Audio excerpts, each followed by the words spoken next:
Olá pessoal, tudo bem? Pessoal, vou aproveitar para pedir para vocês inscreverem-se aí no nosso canal, né? E divulgar esse vídeo, né? Divulgar para mais e mais pessoas.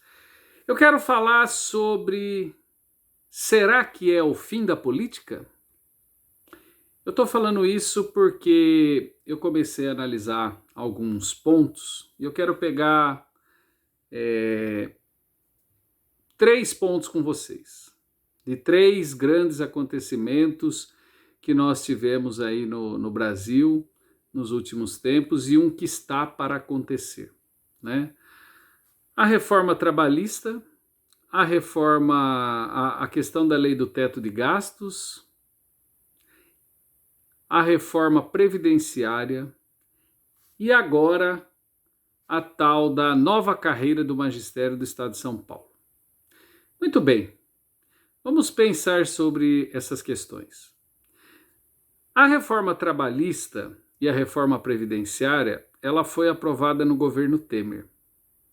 Eu pergunto para vocês, qual era a aprovação mesmo do Temer, popularmente falando, do ponto de vista da opinião pública? Era menor do que da Dilma na época da crise, do impeachment. Ou seja, ele estava com a opinião, ele era avaliado como ruim, péssimo, era estrondoso. Se naquele momento o povo pudesse votar novamente, ele já não seria mais o presidente. Muito bem, ele conseguiu aprovar. Agora nós temos, nós tivemos também a reforma da Previdência. A reforma da Previdência. A reforma da Previdência foi aprovada no governo Bolsonaro. E o governo Bolsonaro sempre oscilou nessa questão da aprovação, e naquele momento já não era um governo, longe de ser um governo bom e ótimo. Também tinha uma aprovação muito baixa. Não como a do Temer. Muito bem, agora nós estamos na iminência aí, o governo estadual, governo do estado de São Paulo, do governador João Dória, mandou um projeto de lei para a Assembleia para falar sobre a carreira no magistério, a nova carreira do magistério, que existem muitos pontos ali inexplicáveis, questões de injustiça e tudo mais, mas enfim, não vou entrar nesse mérito agora, mais para frente a gente vai falar sobre isso.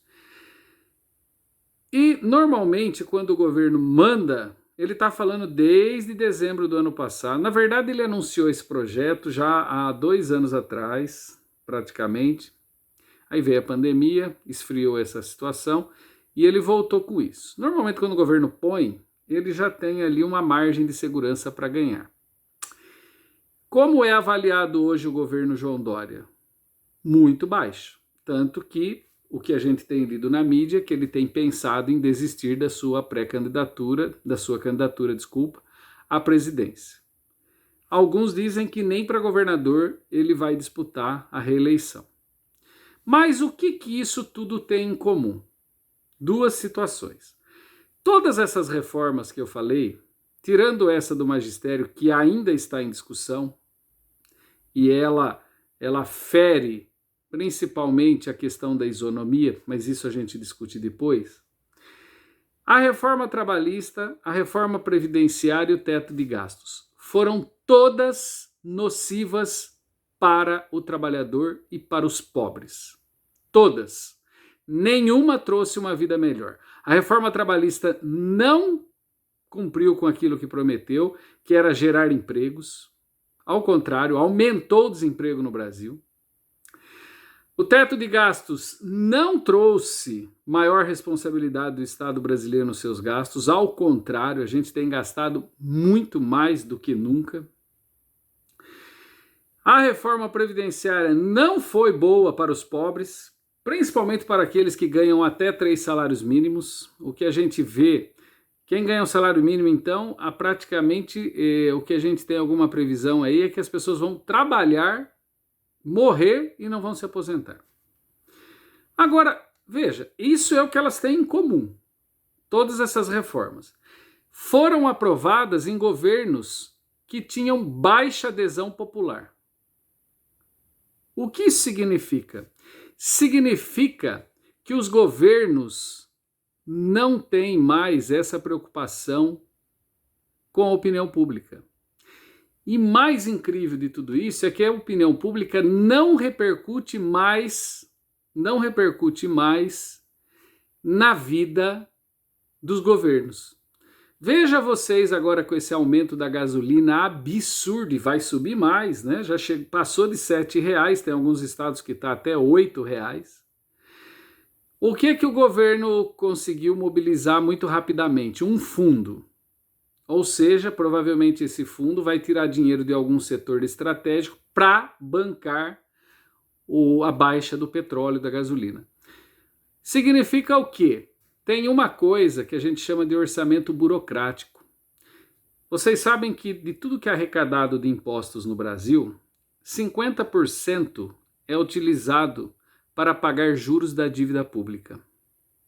Ou seja, nada se faz para mexer no establishment. Nada se faz para mexer nos rentismos do Brasil. Do mundo, mas do Brasil em especial. Aqui nós temos um orçamento para sustentar 120 mil famílias. Todas as outras milhões de famílias não têm voz. Haja vista essa última atitude de criar esse fundo que, na verdade, você tira dinheiro de algum setor que necessitaria, né, de algum investimento para financiar a gasolina, quando, na verdade, o que está em jogo é a política de preço da Petrobras, que está, a meu ver, equivocada. Não é que ela está equivocada, ela não está equivocada. Ela está sinalizando a quem ela vai atender, a que senhor ela atende. Mas o que eu quero dizer com tudo isso, não vamos falar aqui da Petrobras, do preço da gasolina, nada disso. A questão é a seguinte, a política, ela está descolada da realidade. Os políticos não se preocupam, eles não se preocupam com a opinião pública. Até um político já falou isso um tempo atrás, que ele não tinha nenhuma preocupação com a opinião pública. E isso é muito claro. Essas 3 grandes reformas estruturantes em nível nacional prova isso que eu estou dizendo. O povo simplesmente não é ouvido, não se contraria em relação a isso, ou seja, a política ela está num setor totalmente distante da realidade. É como se a política estivesse aqui e a realidade estivesse no chão. A política não dialoga mais. Essa política institucional não dialoga com o povo. Não tem. Eles estão simplesmente, como se diz por aí, cagando e andando para o povo. Tanto que governos impopulares conseguem fazer reformas estruturantes sem que a população simplesmente se mova. Nada, absolutamente nada acontece.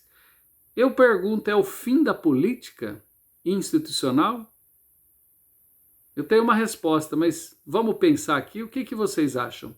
Essa política que aí está, ela não atende. Vejam, eu vou repetir, nesses últimos 5, 6 anos, passaram-se 3 reformas estruturantes, todas prejudiciais para o povo, todas, e simplesmente aprovaram, mesmo eles tendo muito pouca popularidade. O que isso significa? É o fim da política?